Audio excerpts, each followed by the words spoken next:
Hi, I'm Ariel. Before I continue, please like and subscribe. One click from you means more stories can be shared. Help us reach 1,000 subscribers and make a difference. Let's begin. The day started like any other Sunday. I was brewing coffee in my kitchen in my house that I'd been paying the mortgage on for the last 5 years. The house my grandparents had left to me in their will, with the condition that my parents could live there as long as they needed. A multi-generational home that had been in our family for decades. Ariel, honey, could you come into the living room? We're having a little family meeting, my mom called out.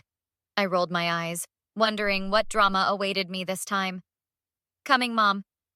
I walked into my living room to find my parents, Richard and Diana, seated on the sofa. My sister Vanessa was perched on the armchair, looking smug as usual, with her husband Greg standing behind her with his hand on her shoulder. My brother Mark was leaning against the wall, scrolling through his phone, barely present. What's this about? I asked, setting my coffee mug on the side table. I have plans later today. Mom and Dad exchanged glances before Dad cleared his throat. Ariel, we've been thinking about the future, about what's best for this family. Okay, I said cautiously. We've made a decision, Mom continued, smiling at Vanessa.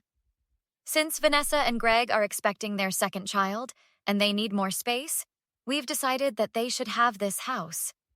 I blinked, certain I'd misheard. Excuse me? It makes perfect sense, Dad said firmly. You're single, no kids. You don't need all this space. Vanessa needs it more. But it's my house, I said slowly. Grandma and Grandpa left it to me. Vanessa leaned forward. Actually, they left it to the family. Mom and Dad were given discretion over who would ultimately get it. That's not true, I said, my voice rising. I have the will right here in my office. They specifically left it to me, with the provision that Mom and Dad could live here. Ariel, don't be difficult, Mom sighed. We've already discussed it with our lawyer. The house will be transferred to Vanessa and Greg next month. Greg stepped forward, all business. We're willing to give you time to find a new place, of course. Say, 60 days? I felt like I was in some bizarre alternate reality. This is a joke, right? You're all just messing with me? Mark finally looked up from his phone. Nope, not a joke. They've been planning this for weeks. I told them it was messed up, but... He shrugged, going back to his scrolling. Mark, Mom snapped. You weren't supposed to tell her that part. Whatever, Mark muttered. I'm just here because you made me come. I stood up, trembling. Let me get this straight. You're trying to take my house, the house I've been paying the mortgage on, the house that's legally mine, and give it to Vanessa because she's having another baby? She's building a family, Dad said. It's what your grandparents would have wanted. No, it's what you want, I said. And Grandma and Grandpa were very clear about what they wanted. That's why they put it in writing. Vanessa rolled her eyes. God, you're so dramatic. Just accept it, Ariel. You can get an apartment downtown near your office. It'll be more convenient anyway. I took a deep breath, trying to stay calm. Show me the paperwork. Show me where it says you can take my house. Mom waved her hand dismissively. We don't have to show you anything. The decision is made. Greg nodded. Our lawyer says we have a solid case for family intention. The courts will side with us. I looked at each of their faces. Mom and Dad's righteous certainty, Vanessa's smug entitlement, Greg's cold calculation, and Mark's apathetic distance. These people were supposed to be my family. You know what? I said quietly. You all have 24 hours to get out of my house. The room went silent. You can't be serious, Mom finally said. I've never been more serious in my life, I replied. This is my house. I pay the mortgage. I have the deed and the will that says it's mine. You have until this time tomorrow to leave. Dad stood up, face reddening. Now listen here, young lady. No, you listen. I cut him off. I've been supporting you both for years. I've never complained about you living here rent-free while I pay all the bills. But this, trying to steal my house from under me? This crosses every line. Vanessa let out a harsh laugh. You can't kick Mom and Dad out. Where are they supposed to go? That's not my problem anymore, I said coldly. Maybe they can move in with you and Greg in your current house. Or maybe you should all reconsider this little plan of yours. You wouldn't really do this, Mom said, but I could see the uncertainty creeping into her eyes. Watch me, I replied. 24 hours. Then I'm changing the locks. I turned and walked out of the room, my heart pounding in my chest. The next morning, I called in sick to work. I knew they wouldn't leave willingly, and I needed to be ready. My first call was to my cousin Rachel, who happened to be a real estate attorney. They said what? Rachel exclaimed after I explained the situation. They're trying to take my house and give it to Vanessa, I repeated. They claim they have the right. That's absurd, Rachel said. I remember when Grandma and Grandpa updated their will. They were crystal clear that the house was going to you specifically because you always loved it so much. Let me pull up the documentation. While Rachel was looking into the legal side, I got another call from my Aunt Linda, my dad's sister. Ariel, what's going on? Your mom just called me in tears saying you're kicking them out onto the street. I sighed. Let me guess. They didn't mention they were trying to take my house and give it to Vanessa? There was a pause. What? After I explained, Aunt Linda's tone completely changed. Those sneaky... This isn't the first time they've pulled something like this. Did you know they tried to contest your grandfather's will when he left his boat to your uncle instead of your dad? I had no idea, I said. They've always played favorites with Vanessa, Aunt Linda continued. I love my brother, but this is completely out of line. What do you need from me? Can you talk some sense into them?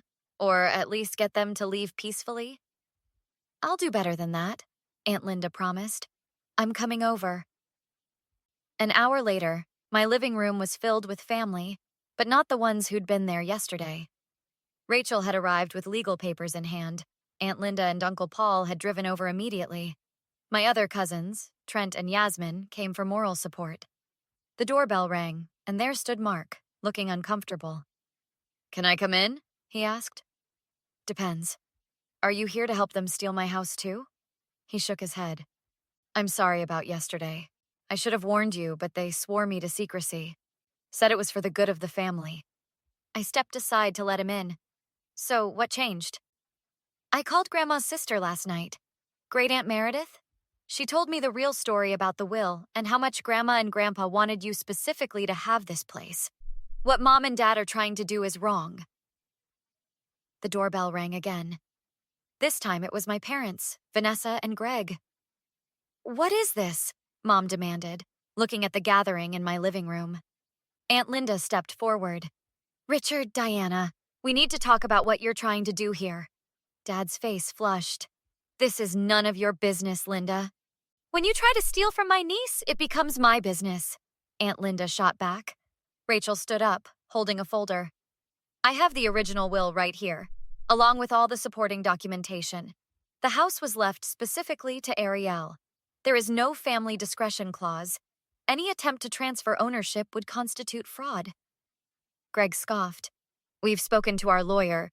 Then your lawyer is either incompetent or lying to you, Rachel interrupted.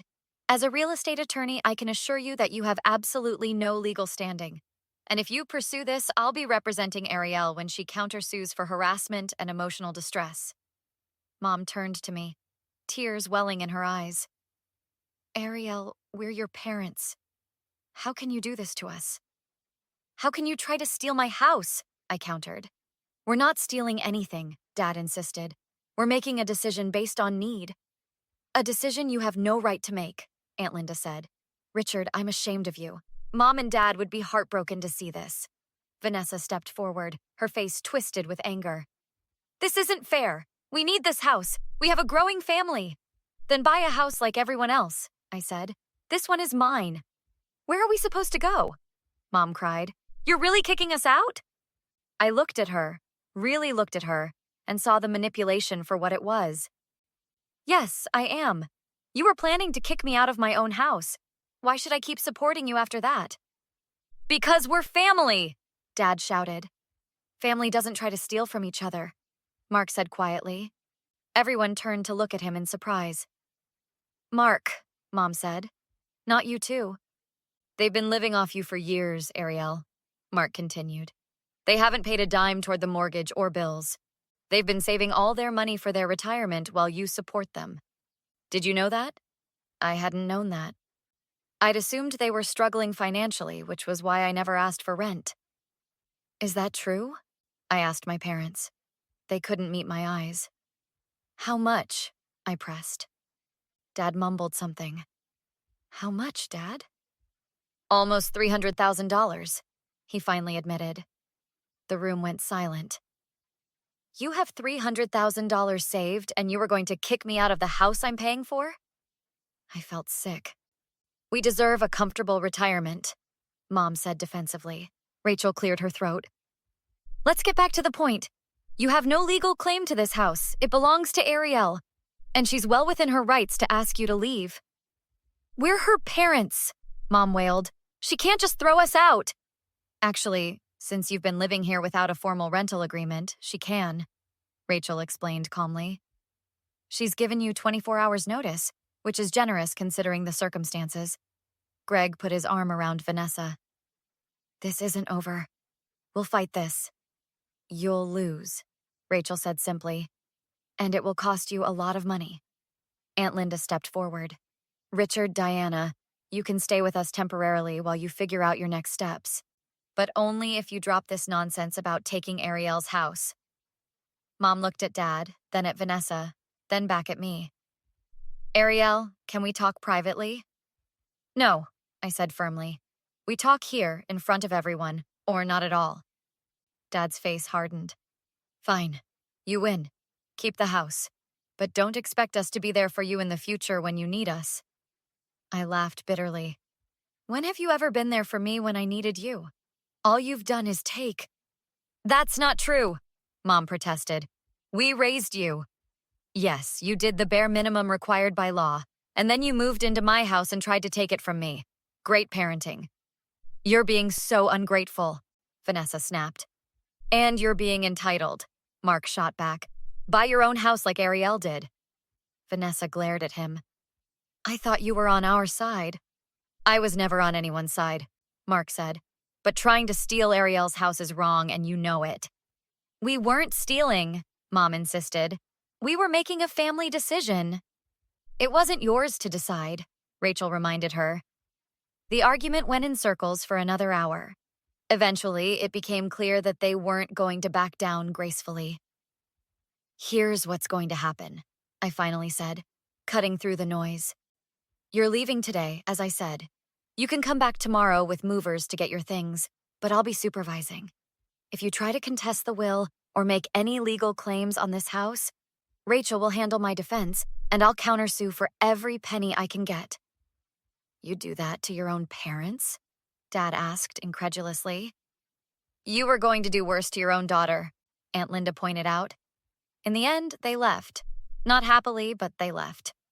Mom sobbing dramatically, Dad fuming silently, Vanessa glaring daggers at me, and Greg already on the phone with someone, probably their lawyer. As they drove away, I felt a weight lift from my shoulders. You did the right thing, Rachel said, squeezing my hand. They were taking advantage of you. I know, I said. I just never thought my own family would try to steal from me. Not all your family, Aunt Linda corrected, putting her arm around me. Some of us have your back. Mark approached awkwardly. I'm sorry I didn't warn you sooner. I should have said something when they first started planning this. It's okay, I told him. You're here now. The aftermath was messy, as expected. My parents moved in with Aunt Linda temporarily, then used some of their savings to buy a condo. They barely spoke to me for months, sending messages through Mark or other relatives. Vanessa and Greg did try to challenge the will, but just as Rachel predicted, they lost spectacularly. The judge was not impressed with their family intention argument, especially when presented with the clear language of the will and evidence that I had been paying the mortgage all along. The real shock came 6 months later, when I discovered that my parents had been quietly selling family heirlooms that had been stored in the attic, items that were supposed to be passed down through generations. They'd made almost $50,000 selling antiques and jewelry that weren't theirs to sell. When confronted, they claimed they needed the money after I'd thrown them out on the street. It didn't matter that they had $300,000 in savings or that they'd tried to steal my house. A year later, Greg's business failed after some questionable accounting practices came to light. Vanessa blamed me somehow, claiming that the stress of our legal battle had distracted Greg. She conveniently ignored the fact that they had initiated the legal action, not me. My parents eventually tried to reconcile, not because they admitted they were wrong, but because they needed something from me again. This time it was access to family gatherings they'd been excluded from. Aunt Linda and Uncle Paul had made it clear that I was welcome at all family events, but my parents weren't until they made amends. "We miss you, sweetheart," Mom said on the phone. "Can't we put this behind us?" "Have you acknowledged what you tried to do?" I asked. "We were just thinking of what was best for the whole family," she insisted. "No, you were thinking about what was best for Vanessa at my expense, as usual." Dad got on the phone. "Ariel, this has gone on long enough. We're your parents. You need to respect us." "Respect is earned," I replied, "and you lost mine when you tried to steal my house." In the end, I built a new kind of family, one based on mutual respect rather than obligation. Mark and I became closer than ever. Aunt Linda and Uncle Paul were more parental to me than my own parents had ever been. Rachel and my cousins were regular fixtures at my dinner table. As for my house, my beautiful multi-generational family home that my grandparents had lovingly left to me, I kept it, of course, and I found peace in knowing that I had stood up for myself when it mattered most. Sometimes the family you're born into isn't the family you end up with, and sometimes giving someone 24 hours to leave your life is the best decision you'll ever make. So I'm curious, what would you have done if your family tried to take something that was rightfully yours? Would you have stood your ground like I did, or tried to find a compromise?